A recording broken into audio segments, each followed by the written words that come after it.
Inline skating करताना विविध पृष्ठभागांवर कशी प्रतिक्रिया देते? समतल, कठीण पृष्ठभाग.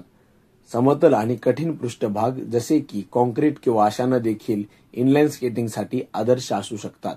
या पृष्ठभागांवर चाकांना उत्कृष्ट घर्षण मिळते, ज्यामुळे स्केटर अधिक वेगाने, स्थिरतेने स्केटिंग करू शकतो.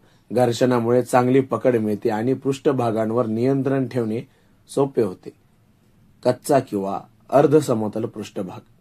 कच्चा किंवा अनियमित पृष्ठभाग जसे की खडी रस्ता किंवा रॅम्प स्केटिंग करताना अधिक अडचणी आणू शकतात. या पृष्ठभागांवर चाकांना कमी घर्षण मिळते आणि अधिक उतार चढाव असल्याने तुमचे नियंत्रण कधी जेव्हा मी स्केटिंग घालून पायाने मागे जोर देतो तेव्हा जमीन मला पुढे ढकलते. यालाच ग्राउंड रिएक्शन फोर्स असं म्हणतात. यामध्ये फ्रिक्शन, इनर्शिया आणि मोमेंटम याची महत्वपूर्ण भूमिका आहे. स्केट्स आणि जमिनीमध्ये फ्रिक्शन कमी असल्या कारणाने स्केट्स सहजपणे पुढे निघून जातात आणि कायनेटिक फ्रिक्शनचा वापर होतो. मोमेंटममुळे स्केट्स जितके जोरात ढकलले जातात तितकं जास्त वेग मिळतो आणि इनर्शियामुळे ती स्पीड टिकवायला आपल्याला मदत होते. इनलाईन स्केटिंग करताना वळण घेण्यामध्ये काही महत्वाचे भौतिक तत्व समाविष्ट आहेत. केंद्रीय बल. वळण घेताना दिशा बदलण्यासाठी तुम्हाला वर्तुळाच्या मध्यबिंदूकडे बल आवश्यक असतो, जे घर्षण आणि झुकल्यामुळे मिळते. झुकणे. वळण घेताना तुमच्या मध्यबिंदू बदलतो, ज्यामुळे तुमच्यावर अधिक केंद्रीय बल लागते आणि समतोल राखण्यासाठी टॉर्क तयार होतो. घर्षण. वळण घेताना चाकांच्या पृष्ठभागावर पकड राखण्यासाठी घर्षण महत्वपूर्ण असतो, ज्यामुळे नियंत्रण ठेवता येते. कोनीय संवेग. वळण घेताना तुमच्या गतीवर आणि वळणाच्या आकारावर आधारित कोनीय संवेगावर नियंत्रण ठेवणे महत्वाचे आहे. गती आणि त्रिज्या. जास्त गती किंवा छोटे वळण घेतल्यास अधिक केंद्रीय बल लागते, ज्यामुळे नियंत्रण राखणे कठीण होऊ शकते. चाकाचे डिझाईन. मऊ चाके तीव्र वळणासाठी उपयुक्त असतात, तर कठीण चाके उच्च स्केटिंग सुरू करणे जितकं महत्वाचं आहे तितकंच ते योग्य प्रकारे थांबवणं देखील महत्वाचं आहे. जेव्हा आपण स्केटिंग थांबवतो तेव्हा फ्रिक्शनचा उपयोग करून वेग कमी करतो. एका स्केट्सच्या खाली ब्रेक पॅड असतं.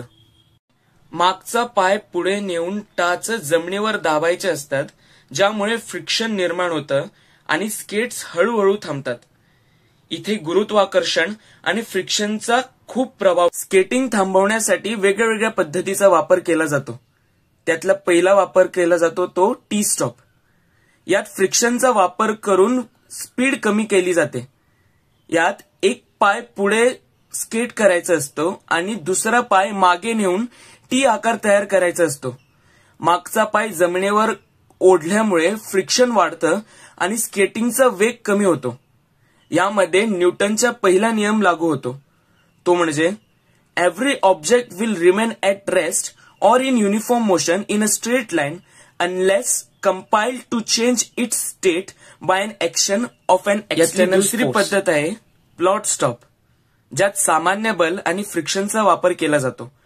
दोन्ही पाय बाहेरून आत वळवायचे असतात आणि पायाचे अंगठे दाबायचे असतात. स्केट जमिनीवर अधिक दाबल्याने फ्रिक्शन वाढतं, ज्यामुळे वेग कमी होतो. तिसरी पद्धत आहे हिल ब्रेक्स, ज्यात फ्रिक्शनचा आणि गुरुत्वाकर्षणचा वापर करून स्पीडवर नियंत्रण मिळवायचं असतं. ही पद्धत रोलर बोर्डिंगसाठी जास्त वापरली जाते.